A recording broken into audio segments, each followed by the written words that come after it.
అనగనగనగా పూర్వకాలంలో ఒక అరబ్బు ఉండేవాడు.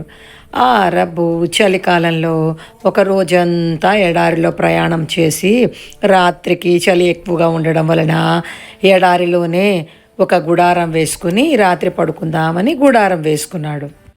ఇలా గుడారం వేసుకుని అలసిపోయి పడుకున్న అరబ్బుతో, యజమాని యజమాని, నాకు కూడా బాగా చలిగా ఉంది, కొంచెం నా ముక్కు గుడారంలో పెట్టుకోనివ్వవా అని ఒంటె అడిగింది. పోన్లే పాపం, దీనికి కూడా చలి అవుతున్నట్టుంది, సరే పెట్టుకో అన్నాడు.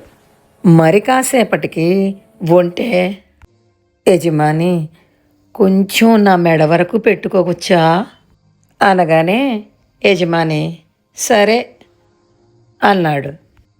ఇంకాసేపు పోయేసరికి మళ్ళీ ఒంటె, యజమాని చలి చాలా ఎక్కువగా ఉంది, మెడ వరకు వెచ్చగా ఉంది, శరీరానికి కూడా లోపల పెట్టుకోవచ్చా అని అడిగి వెంటనే లోపలికి వచ్చేసింది.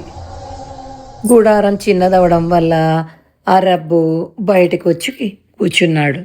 ఒంటె మొదట్లో అడిగినప్పుడే జాలి పడకుండా వద్దు అని చెప్పవలసింది. ఎప్పుడూ కూడా తనకమాలిన ధర్మం ఉండకూడదు, ముందు నన్ను నేను చూసుకోవలసింది అని చలికి వణుకుతూ రాత్రంతా బయటే కూర్చున్నాడు. పిల్లలు, మనము సాయం చెయ్యొచ్చు, కానీ దాని వలన మనమే ఇబ్బంది పడకూడదు.